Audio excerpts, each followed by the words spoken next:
Alors, notre vision est de parler de Jésus, de montrer à quelqu'un dans ce monde que Jésus l'aime, que Jésus est mort.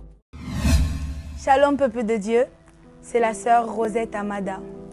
Alors, comme vous le savez tous, pour qu'un pays puisse bien fonctionner ou une patrie, elle a besoin de lois et de commandements. Et c'est la même chose avec nous les chrétiens et avec Dieu. Dieu est un maître et il a des lois et des commandements qu'il donne à ses sujets qui sommes nous les chrétiens. Et sur ces, vous avez compris, je veux parler des 10 commandements. Je suis dans Exode 20. Mais pour ma part, aujourd'hui, je vais vous parler seulement des 2 premiers commandements. Exode 20, le verset 1 jusqu'au verset 5 nous dit: Tu n'auras pas d'autre Dieu devant ma face. Tu ne te feras pas de sculpture sacrée ni de représentation de ce qui est en haut dans le ciel, en bas sur la terre et dans l'eau plus bas que la terre. Tu ne te prosterneras pas devant elles et tu ne les serviras pas, car moi, l'Éternel, ton Dieu, je suis un Dieu jaloux. J'ai puni les fautes des pères sur les enfants jusqu'à la 3e et la 4e génération de ceux qui me détestent. Et j'agis avec bonté jusqu'à 1000 générations envers ceux qui m'aiment et qui respectent mes commandements. Premièrement, j'aimerais parler et dire à quelqu'un que Dieu est le seul et vrai Dieu qui puisse exister.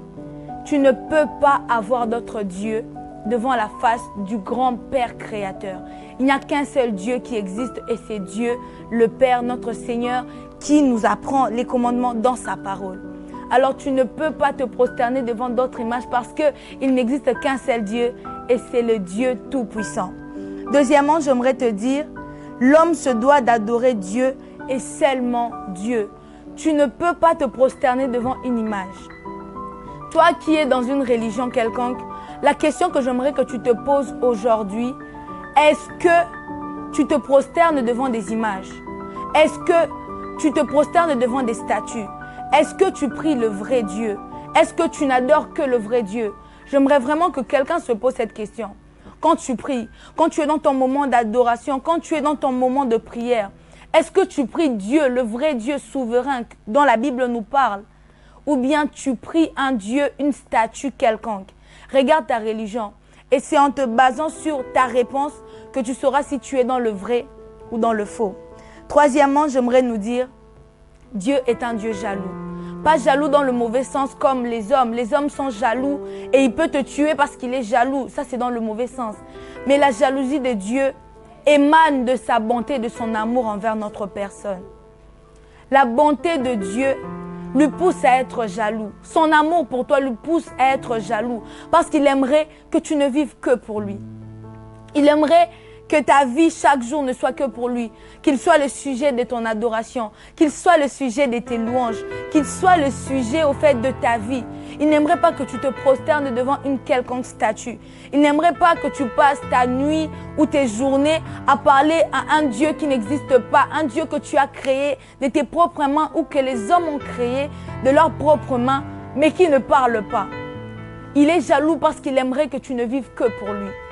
Et cette jalousie de Dieu peut lui pousser à faire plusieurs choses parce que la jalousie de Dieu émane de son amour et cela nous introduit dans sa justice. Dans ce verset, on nous a dit que Dieu est capable de frapper jusqu'à la 4e génération. Jésus est bon et amour, mais il est juste. Et c'est sa justice qui fait en sorte que parfois, il nous frappe ou qu'il nous envoie des fléaux. Et la question que j'aimerais te poser, est-ce que tu ne vis que pour Dieu? Est-ce que tu ne vis que pour Jésus? Est-ce que tu ne vis que pour le Dieu créateur? Si tu ne vis pas pour lui et que tu es dans ce système de statuts et autres, sache que tu es en train de susciter la jalousie de Dieu. Et quand tu suscites la jalousie de Dieu, attends-toi à sa justice et à être frappé d'une quelconque manière. Dieu est bon, il est juste, il est amour, mais il n'aime pas qu'on se moque de lui. La Bible nous dit qu'il va se révéler et il va faire du bien seulement à ceux qui le craignent. Dieu, dans son amour, il laisse que la pluie tombe et pour nous les chrétiens et pour les païens, pour tout le monde. Quand il pleut pour tout le monde.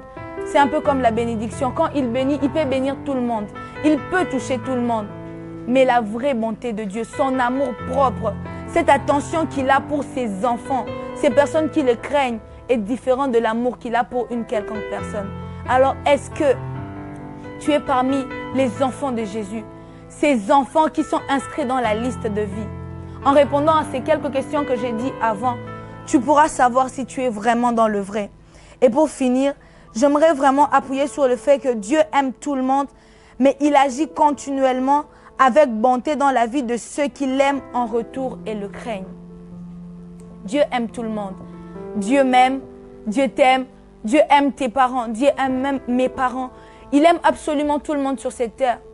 Mais il agit continuellement avec bonté. Seulement avec ceux qui l'aiment en retour et qui le craignent. Nous savons tous que Dieu nous a aimés le premier. Mais Dieu agit continuellement avec bonté seulement avec ceux qui le craignent et l'aiment en retour.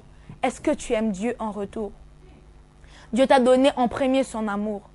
Mais la question que j'aimerais te poser, est-ce que tu aimes Dieu en retour? Dieu nous aime tous et nous le savons. Nous le lisons partout. Nous le voyons partout, sur les murs, dans les statues. Nous savons que Dieu nous aime. Nous le savons. Mais la question que j'aimerais te poser, l'aimes-tu en retour? Si tu l'aimes, tu ne te prosterneras devant aucune autre statue à part lui, qui est le vrai Dieu, Esprit, le Dieu réel. Si tu l'aimes, tu n'auras pas d'autre image devant sa face. Tu n'aimeras que lui. Alors, la chose que j'aimerais te dire, chrétien, homme, femme, élu de Dieu, appelé de Dieu, aimons Dieu parce qu'il est le seul vrai Dieu et le Dieu créateur. Demeurez bénis, peuple de Dieu.